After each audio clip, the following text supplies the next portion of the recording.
Hey there, career seekers. Welcome to Find Your Passion Career. I'm here to help you find a career you like, and dare I say, possibly even love. I'm your host, Amanda Nachman. I'm the founder and CEO of College Magazine. After working with thousands of college students, I've noticed that when it comes to career, there's a lot to demystify. Let's get started. Let's go. Hi, everyone. Today, we're going to challenge the way you think about your career, from how to pursue your passion, how your peers can be your mentors, why gratitude matters, and how a zero-sum mentality will get you nowhere fast. We have Bill Gurley joining us, a general partner at Benchmark, a leading venture capital firm in Silicon Valley, who has influenced some of the most transformative companies, including your faves, OpenTable, Uber, Zillow, Grubhub, Stitch Fix, and Snapchat. Gurley earned a bachelor's degree in computer science from the University of Florida, go Gators, and later received an MBA from the University of Texas at Austin. In his new book, Running Down a Dream, Bill wants you to do exactly that, which is what we talk about on the podcast. Find your passion career. Take it from someone witnessing the most successful dream followers. Bill says, if you've only got one shot, then why not do what makes you happy? Bill, welcome to Find Your Passion Career. Thanks for having me on, Amanda. Appreciate it. Yeah. Okay. Well, to start us off, you've invested in several companies. What inspired you to invest in writing this book? So during my career, I really got into what people would now call blogging. When it started, it was a newsletter, but I shared my thoughts publicly about the field. And other people have done that in other fields. People like Warren Buffett, Howard Marks are known for sharing how they're thinking. And it is a way to get known in a field. It's a way to get new networks and connections. And I did that. So I built this mental model around identifying ideas, trying to figure out how these new systems worked, and then synthesizing it and writing it up. And I would just do that constantly. And there was a period in my life where I was reading biographies. I think a lot of people go through a phase like that where they're really enamored with biographies. And I finished this third biography, and in my mind, I connected it to two others that were people in very different fields, and I saw a through line. They all did this, and in each case, they started at the bottom rung of the ladder, which I think is really important, and they had an intent to go scale that ladder. So intent and on the bottom rung, and they all became wildly successful. And I wrote down, where I would write these blogs, I wrote some notes about how they did it, and when I was done, I was kind of so excited that I had kind of unlocked this thing. I said to myself, if I ever get a chance, like invited back to one of my colleges, I'm going to give this speech. And so I just put it away. But one day that did happen. I got the opportunity to do the speech. University of Texas uploaded that to YouTube. One day, James Clear, who wrote Atomic Habits, saw it and put it on his website, a pointer to it. And then people started nudging me, hey, that should be a book. And so from that moment, it took about 5 years. I got to a place where I was hanging up my boots in the venture career, which gave me more time to focus on making it great. But that's the origin story of how it came about. But I'm really excited about how it landed, the time we put into it. The book is divided into two parts, profiles and principles. And we threaded them, we alternated them. So the profiles are stories of success, and we found some really incredible stories, including the three I mentioned, but we found more where people, mostly in fields your parents wouldn't tell you to go pursue, are starting at the bottom rung and have this intention. And all three of those, I wanted all three of those things to be present. And then we alternate those stories, which give you a feel for people that are able to do this and be successful, with the principles, which are borrowing from the things they did that enabled them to be successful. And so there's 6 principles, a whole bunch of stories, and I had a lot of help from some of the best in the business, and I'm thrilled to be out talking about it. Yeah. Well, it's like when you realize these secrets You can't keep them within you. You have to unleash them. Yeah. Right. Yeah. Like I I get think, that feeling behind that speech. And you're like, and then you're like, I've got to put this in a book. yes, yes, yes. And once again, if I hadn't had time, I don't think I'd have done it. Like, I think I needed to be at a place in my career where I had the time to focus on it, because I really wanted. Like, this is my first book. I don't know if I'll write another one. It was a lot of effort. If you're going to do something, you might as well do it well. People always ask me, they're like, how long did it take you to write your book? I'm like, the writing, talk about the editing. I'm like, that Yeah, took months and months, over yeah. a year to just We finally we edit. couldn't get out of the research phase. I was working with someone else, Oh, and we were just like so enamored with the concept that we just kept going down different pathways. I feel like a So book is kind of like one of the things where you really can't have the whole story in your mind all at once. You really have to have a plan and like you have to be consistent. yeah. I remember I wrote 1,000 words a day for 3 months. That was my method. Whew, I was like, I can't end the day without the 1,000 words. Okay, what's your best wish for someone to take as their first step after reading this? Um, it's going to be highly dependent on whether they've identified, and this is a topic that I'm sure you talk about all the time, whether they've identified and have confidence that they know what their dream job is, like, and that Mm-hmm. they're pointed in the right direction. Oh, I hear it all the time, right? Like, what if I don't have a passion, right? What do we I have a do? whole chapter dedicated to this, and one thing I did, which because I've watched people go through this. One thing I did was I went out and found all the best practices from all the best books, and kind of put them in a linear list so that you could do X and do Y and do Z. Like, there's all these different approaches that you can take to try and find it. A fun one, the two gentlemen that do the Acquired podcast, Ben Gilbert came up with this idea of having a side hustle. So at each Mm-hmm. job that he went to, he would encourage the employer to let him do this extra thing kind of in their free time that was in a different direction. Just so instead of getting one at bat, he got two at bats simultaneously. And Yeah. ironically, he landed at a venture capital firm and asked him if he could do a podcast on the side as a side hustle, and that became Acquired. And one of the most successful podcasts in the world, especially financially, and they're loving life and wouldn't have it any other way. But that's just an example. So if you know what it is, the book will take you right to what you need to do next. If you don't, and I think it's, first of all, it's completely okay to not know. Like, and Yeah. and I think you want to put yourself in a position where you're actively open to finding it. But I don't think you should put any anxiety or pressure on yourself. I spent 2.5 years in one job and 4 years in another before I found venture capital. And I don't regret either of those steps. They were building blocks for where I intentionally ended up. Um, one thing I came up with is that it's easy to know that you're not in your dream job. Mm. And one test would Start be, building that list, right? yeah, yeah, and even there are two little tricks I would give people to ask them whether they're in their dream job or not. One, do you enjoy continuous learning when you're not in the office about that field? Like, would you go home and not finish Breaking Bad and instead read something new about your field? Like, because the best and the brightest, believe it or not, they do that in each and every field. Like, they're so naturally curious about it that they're constantly searching and learning on their own time. And I think that's just a great test. And then the other thing that I kind of realized after I wrote the book that I did in my own life is, at least once a year, raise your head up and say, do I want to do this for the next 30 years? Like a check-in, like a pulse Yeah, check, right? Like a exactly. wake up. Is this what I love? And Yeah. I really like that point of you don't need to quit and start over. You can do something within your organization right now.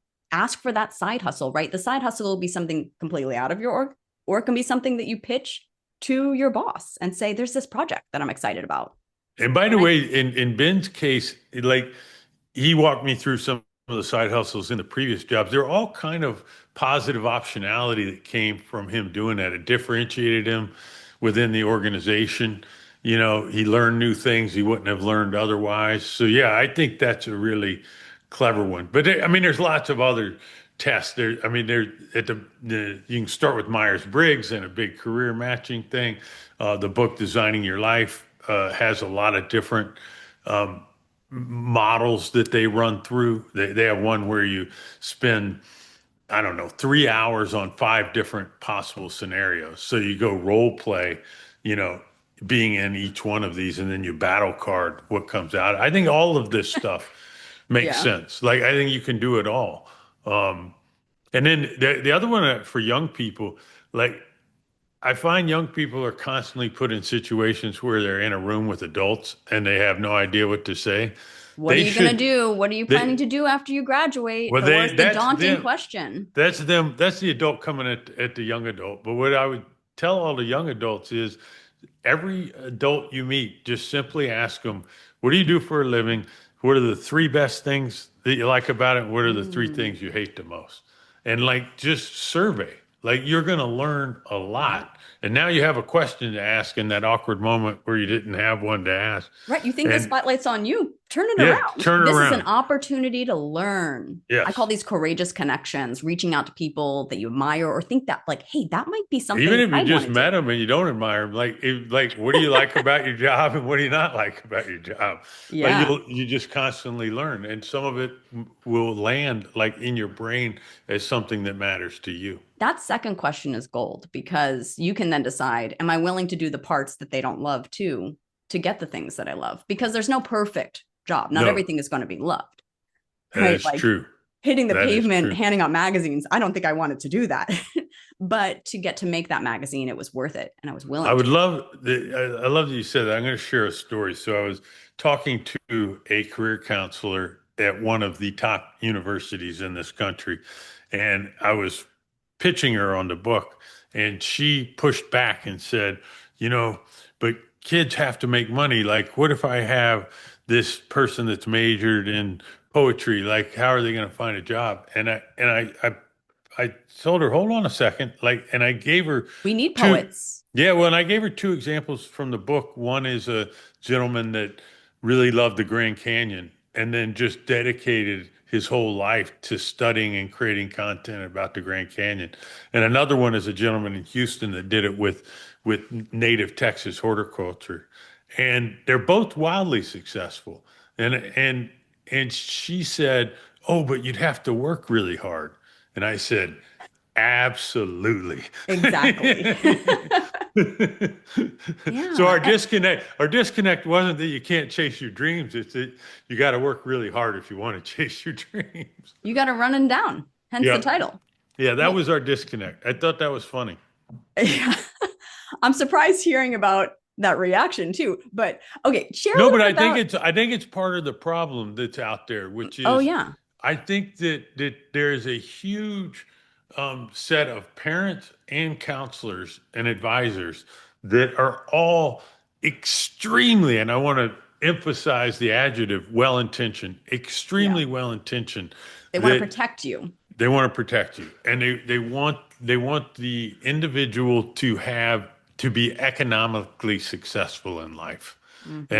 and unfortunately, I think they make that the number one priority, Yeah. and it tends to sap the imagination and courage of the young person to Yeah. think more openly about what could be, what's a real possibility. Yeah. Money without meaning.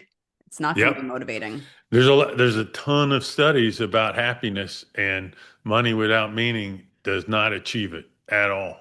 Yeah. And I use a phrase in the book that my partner came up with, and I can't believe this never existed, but I can't find it even with the internet and AI. Life is a use it or lose it proposition, you know? And so, like, imagine that 30-year test is super important because no matter what job you start, right out of college, unless you like fast forward in your brain and say, I'm still doing this 30 years from now, does that make you feel good or sad? Is it intimidating? Um, And that's the time when you have the most energy. Like use it. no Use doubt. it. No doubt. Oh, And the other thing that I think is really important for young people, especially that don't know, you mentioned, like I said, some know what they want to do and some don't. Um, Most people switch careers, and many people, especially today, and 10 years out, the majority of people are no longer working in the field that their major was in. So don't feel like you're stuck. Never feel like you have to keep doing what you are doing now or the thing that match the major that you do. There's way more opportunity in the world than that. yeah. Were there times where you felt stuck in your career? Um, no, I twice in my career I did that test and in my brain I said no. Like no, I don't want to be doing this 30 years from now. And that immediately pushed me to thinking in other ways. I'm very fortunate. My father um fell in love with model airplanes. He he went to NC State, got an aeronautical engineering degree, and was working in a wind tunnel in at Langley Air Force Base, and they asked 50 people there, including him, if they wanted to go help start NASA. And he moved to Houston as part of that team.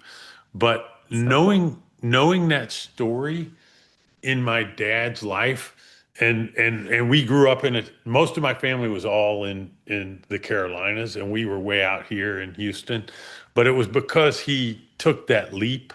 And I think knowing that in the back of my brain, I Which just had probably felt like a huge risk at that time, right? it It's not the probably NASA did. that we know today. We didn't know, he didn't know that. Had no idea, but it gave me all the permission in the world to just constantly leap. Like I didn't, I had this job as an engineer, and I just quit and went to business school. Then I went to Wall Street, knocked on doors, and then I quit that job. Like I I never think you're felt. passing on that permission with your book. Yeah, yeah. Oh, I hope so. Like the number one goal for me with this book is to give people the permission to go chase these dreams, especially if they're a little far afield. Like like I think those are the people that change the world the most, the ones that are willing And chase your to dreams and fail, because that story is going to serve you. That experience, that the doing is going no to serve. doubt. No doubt. And there's been some great work by the author Daniel Pink about regrets. And as we get to the end of our life,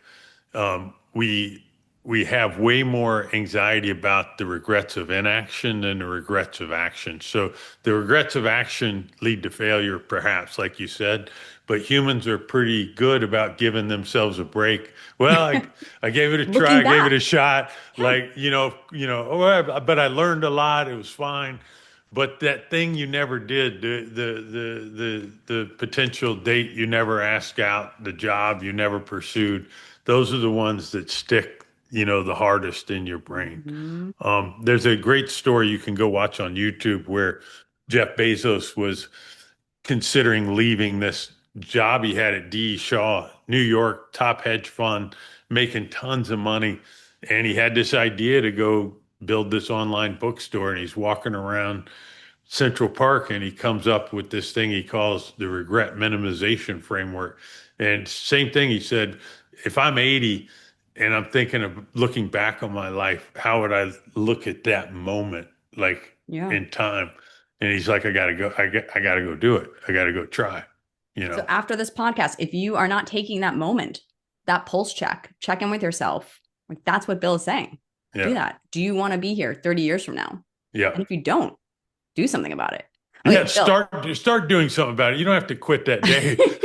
Right. We agreed. The no quitting, it's totally okay, right? You can pivot, you can side hustle within your organization. Okay, can you share a little bit about how being a venture capitalist at Benchmark, how that was your dream career? Because for many of our listeners, this career might be a little bit of a black box to them. It was for me too. I mean, I went to work, my Okay, first even job. Bill felt unqualified, right? Starting out Yeah, my in first venture. job, I fell in love with computers like a lot of people in my field. I had a Commodore VIC-20 when I was in 10th grade, and I became a computer Bill, you're scientist. dating yourself. We don't know what that I know, is. big We don't time. know No what one that knows. is. Well, and then I went to work at a really hot computer company called Compaq, and no one knows what that is either. Um, but it was in Houston. It was a wildly successful company, and um, the we did the first project was a personal computer that we pushed out, and then the second project I worked on was a little bit faster, a little bit more memory, and then the third one started, and it looked like the second project and the first, and that's where I kind of went, you know, this is going to get less exciting. It's going to get mundane, and Isn't that fun being at a company that's just like, let's do the same thing we did before? well, I mean, yeah, there's a lot of reasons why that might be okay. Like that might be something you really are into. But for me, I had started putting my head up. I had started learning about the industry. I was reading trade magazines. I had started, this is another great test for what you love. I Yeah. started doing learning about stocks and buying stocks in my spare time. So I had read this book, One Up on Wall Street by Peter Lynch. I had opened a trading account. So I was going home and researching stocks. Right. If you're Like, willing to work after work, right, that should be a sign. right. But you wouldn't have, it didn't, no, most people wouldn't have considered it work because it wasn't doing what I did at work. But it Yeah. is, I was doing something people get paid to do Oh yeah. on the side for fun, like for fun. And that's a sign. And so I went to business school and I had this in the back of my mind that I was interested in that. I really enjoyed being at this high growth tech company. I enjoyed learning about technology and disruption, and all that was in my brain. I had eh, I don't know if I love admitting this, but when I was in college, we started going to Vegas and we were counting single deck blackjack. So gambling had been in my blood as well, gambling with an edge and winning. And so even when I was at business school, I thought about venture. I talked to a few people. It seemed really hard to get into. So I went to Wall Street kind of as a backup to that with venture in the back of my mind. And then had, for a variety of reasons, had a really great run in New York as a sell side analyst.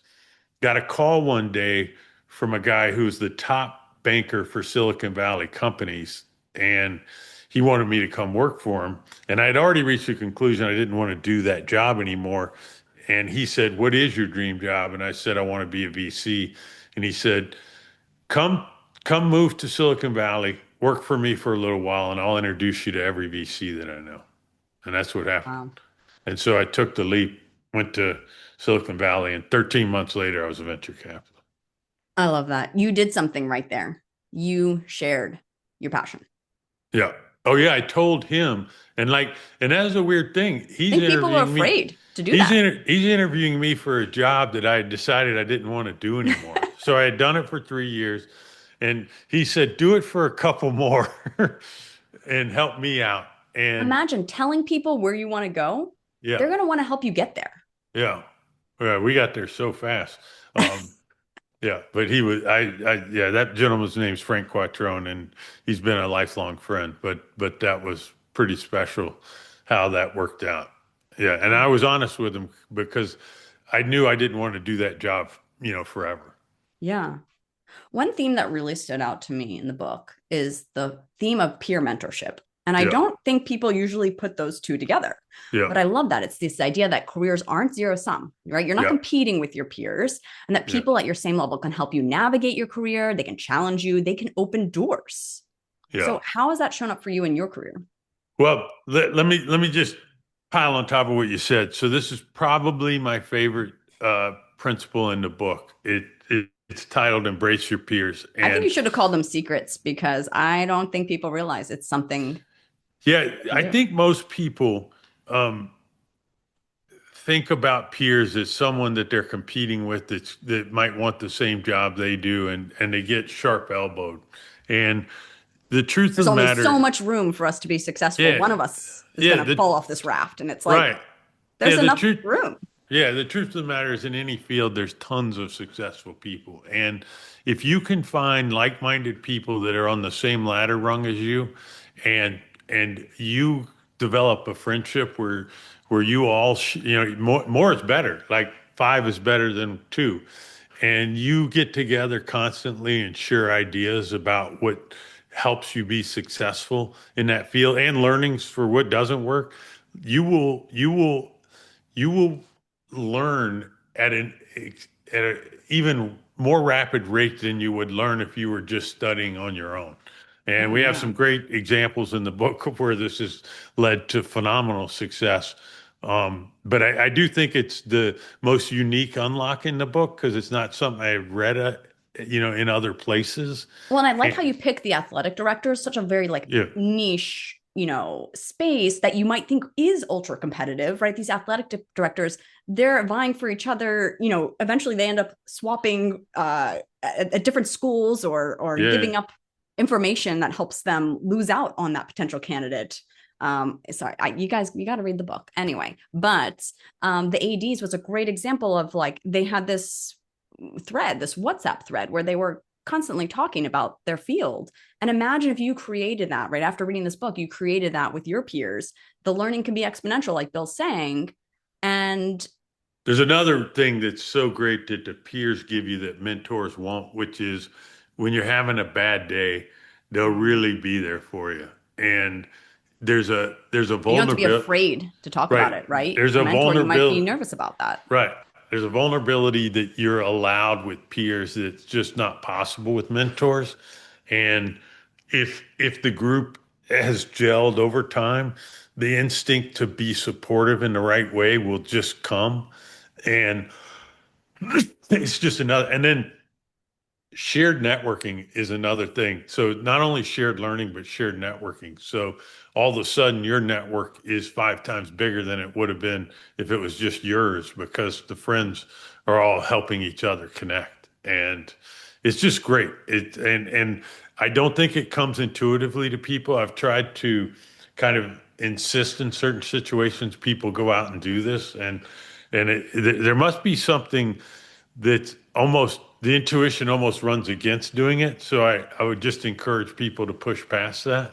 But Yeah. it can be so ultra powerful. It really can. And rewarding. I think Find like, whoever you think is your competitor, yeah. identify them, and befriend them. And I think, well, I mean, I don't know if they have to, the competitor thing is part of the instinct that I think makes it hard for people to do it. So Right. I would just find like-minded people that are trying to achieve the same thing you are and Yeah. hang out with them as much as you can and support them as much as you can. And I think you'd be surprised at Well, I the think the amount. reality is that they're not a competitor. In your mind, you're making that up, I think right? that's right. I think that's right. People, our And books have very similar themes. in every field that's not an Olympic sport, I think that's right. Yeah, exactly, right. Even there too, I Even think there. they learn from each other. People learn from each other in a sport and they become a community. And Yeah. so it's not like someone reads one book about finding your passion career and then they're like, oh, I'm done. I'm never going to read another book about this, right? They want to read the next book.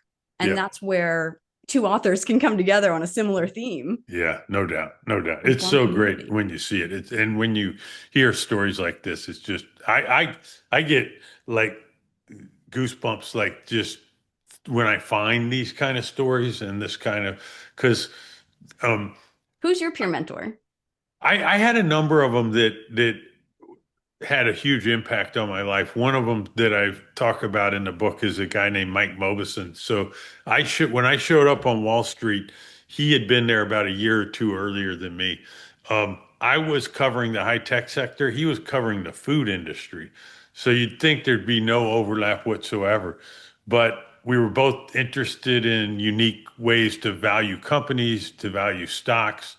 We shared books. We shared connections within the customer community of the investment bank, um, and we're great friends today. Like we went in different directions. He built his career in a totally different way, but we serve on a think tank together on the board that we both love, and we share books constantly. And it's been awesome watching him be successful and me be successful simultaneously. Yeah, celebrating each other's accomplishments. You eke Yeah. more out of that celebration by doing that. You mentioned something about you can be really vulnerable with your peers. And this season on the podcast, we're talking about feeling qualified and overcoming rejection. And so I'm curious, was there a moment, sometimes we just get the highlight reels. Was there a moment in your career where you felt unqualified or experienced rejection? And I want to take you back there. What did that feel like? Yeah, I mean, there's a couple that come to mind. I mean, one of them was I through hustle, I think more than anything, I found my way on the very end of the bench at the University of Florida basketball team and was not successful in that. You can't tell on the podcast, but Bill is very tall. Yeah, 6'8". The team was successful, and I didn't play, and it I don't know. I mean, who knows how these things end up shaping your mind? But I watched people go to the NBA, that were on our team. Like I watched how much people were excited by how they impacted their lives and what they could do. And so in some ways it was like this taste of success or seeing it up close and Mm, knowing that wasn't the lane that I was going to be able to do it in, but I'd like to think that when I found a lane where I had more of an edge or more of an advantage, that knowing about that, it was actually inspirational to me, yeah. You're and already wanted, reframing the story, right? Because this has been so long. yeah. But in that moment, it didn't feel like that, right? No, it didn't feel good at all in that moment. The How did other, you move forward, right? How do you move forward from those moments where you're like, that I'm not going to get in the NBA? And that's what yeah, I want. well, I mean, I couldn't get on the court in the game, so I mean, you just start looking for areas where you can be successful and where you do have a passion and you just move on and push forward. Another example I would give you is one of those job shifts I took.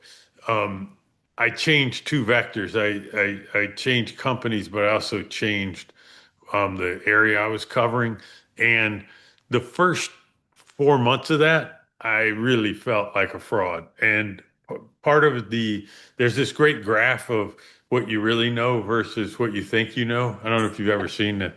And it's a U because when you start learning in a field you know nothing about, as you gather information, you realize you know even less. And so Oh, yeah. you feel like you are actually learning, but you feel like you think you know less because you're uncovering more things you don't know. But then you Mhm. eventually find the bottom and you start going back up. So that's a great curve. Other people have drawn it up. But if you are So tackling many people think something, they need to know it all before they can start something. And that's really just unlikely. if you're sticking your toe in the water of something new, just realize that there's going to be a lot of anxiety in the first push, Mhm. as you gain your footing, and like don't judge yourself too early if you're trying something new. Absolutely. Yeah.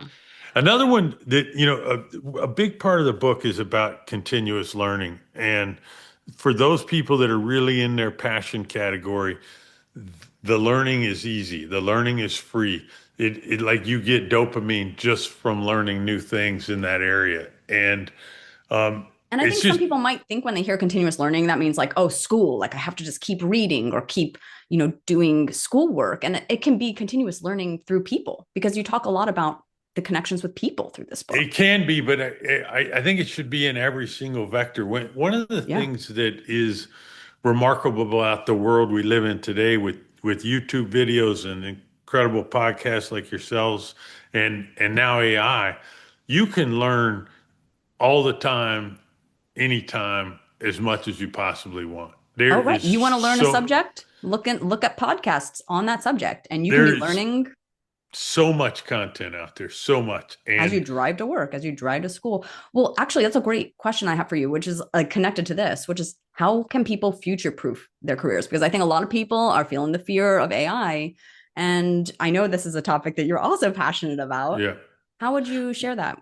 I mean, look, the truth of the matter is that humans evolve with their tools, and there's been a lot of archaeologists that have studied this. But if I it's like the TV show Naked and Afraid. If you that you put that person out there, like it's just a totally different life than with your car and your computer and all the things you can do with these tools. And you need to think about AI in that same way. Like you're not going to be successful if you don't learn how to use this thing. It is the new Microsoft Word, Microsoft Excel, PowerPoint, email. Like it may be an accelerated version of that. It may just be coming at us so fast. But the thing you can do to best future-proof yourself is to know more about how AI impacts your field than everyone else Yeah. in your You don't field. have to like it. You can think that output is utter crap, but you should know how it works. So you Well, can and there's one mistake I've seen a lot of people make, Amanda. They used AI once and they got a wrong answer, and they're like, "See, this thing doesn't work." It's like, and then they stop using it. And right. the problem is the models are getting better every single day. Oh And yeah. so if you tested a model today on that same gotcha moment you had, it may not fail. And so like you anybody anybody out there, so I just gave advice on how to future proof yourself. If you want to like put yourself in a position where you're very likely to get run over by AI, either think it doesn't work or don't try it at all. Like that is a recipe for disaster. Yeah. And it is a modern tool. It's like, a calculator or a computer. It's just the newest version. And you need to know what it's capable of in your field. Like and go play with it. Go play with it at home. You know, talk to other people. You talk to peers, talk to other people in your organization about how they're using it. And don't be afraid of it. Run at it. You got to run right at it. I love how you liken it to like the Excel and PowerPoint of our day, right? Could you imagine going to the workplace and not being equipped with those skills? So, beware that this is something to be equipped with. And Yeah, and that's, it's come so fast at us that it may seem overwhelming, but just start. Like just yeah. start. And in addition to it being fully available for you to go play with, there's also content about how to play with it everywhere. Right? There's there's Everyone loves this podcasts. topic. Yeah. You can go study. I mean, you can even ask it. You can say, "I'm in this field. I'm a baker. Like, what are the possible ways that AI might help me as a baker?" And it will give you. You can get it to generate a 20-page report on that. Yeah. I mean, on the note of baking and AI, I had like 5 ingredients and I'm like, make me a muffin for my, 18-month-old. That's sugar free. And it did. Yeah. And it was Yep. good. We've Yep. been eating them. All Yep. right. I really enjoyed your chapter on gratitude and building relationships and how this shapes our careers. Yeah. What's something listeners can do to practice this? I it's interesting. When I was putting this, first of all, the principle is I think we titled it "Always Give Back," and it came innately from me studying these other people and pulling it out. So it's not like oh, you should definitely give back. Like it didn't come from a moral high ground, but some people do put it in books from a moral perspective. Like, but Yeah. but I did I the think thing people that think that they give back. They're like, once I'm successful, then I right. give back. Then I Oh give my yeah. thanks. And the thing is, the thing I discovered, both in my own career and in researching these other people, if you can get yourself to start acting that way as early as possible, it will you'll be more fulfilled in it, but it'll also be another element of success in terms of you're going to build, more relationships, stronger relationships. You're going to have people respect you more. And so anytime along the way, if someone helps you, take the time to send that thank you note, to let them know that you appreciate that they did it any and every single step along the way. And if some mentor gave you 15 minutes of their time, then when you finally get up a few rungs on the ladder and someone asks you, like take the time and do that too. And you're going to like I said, there's two benefits. One, you're going to feel more fulfilled, but two, it's also going to be grease on the skids for your own career. Like you may not feel it or know it, but like it's going to cause more people to root for you. It's going to cause more people to be willing to do things for you. You're going to have a better reputation. Like you could justify it purely from selfish reasons rather than moral reasons. I think that it's the right thing to do. I don't want to sound like I don't, Right. but it works as a technique. Like it is helpful as a technique, and I also think it just keeps you grounded, makes you more human. Um, all It those feels wonderful good. things. There's so many Yes, benefits. And right. It keeps you top of mind too. I keep a folder of thank you notes that people have written me, of emails people have sent. No one's upset when they get an email that's like, thank you so much for your no doubt. time, for your that connection, that letter of rec. Yep. People Yeah, build appreciate it it. as a habit. Build it as a habit. It is Excellent a habit. it becomes like a little superpower if you make it a habit of yours. Yeah. Before we go, tell me about the object that you brought and how it reflects your passion. So the thing I brought is there's two books. Um, one's called The New Journalism by Tom Wolfe, and the second one's The New Journalism. And it's books about writing great nonfiction. Okay. And the newer one has, Michael Lewis and Krakauer and some of the great nonfiction writers of our time.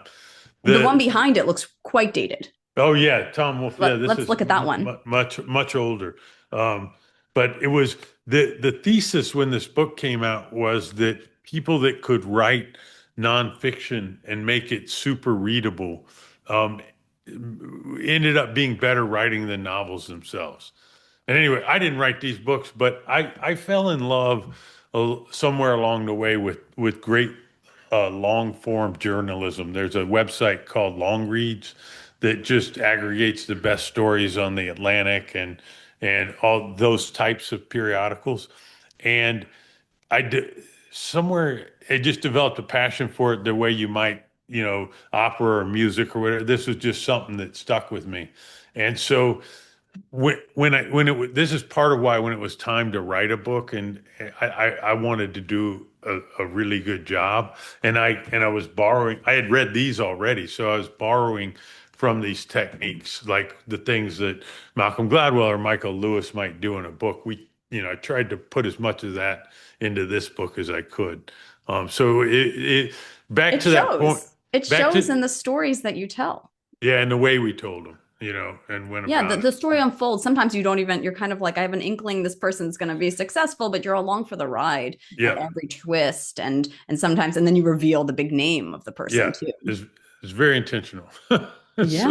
So Yeah. back to the point about one way you can figure out your passion is what is it you're doing in your free time. Like this was something that I was just learning about before I ever decided to write a book because it was something I was intrigued by. Okay. So investigate your bookshelf, investigate your tabs. Where are you spending that extra time? And that could be a hint of your It passion. could be a really big hint. Yeah. Thank you so much for being on the All podcast, right. Bill. This was Thanks for having me wonderful. on. All right. Appreciate it. Let's Bye, stay in touch. everyone. Thanks for listening to our show. Be sure to check out the show notes and email any questions to yourpassioncareer@gmail.com. Bye.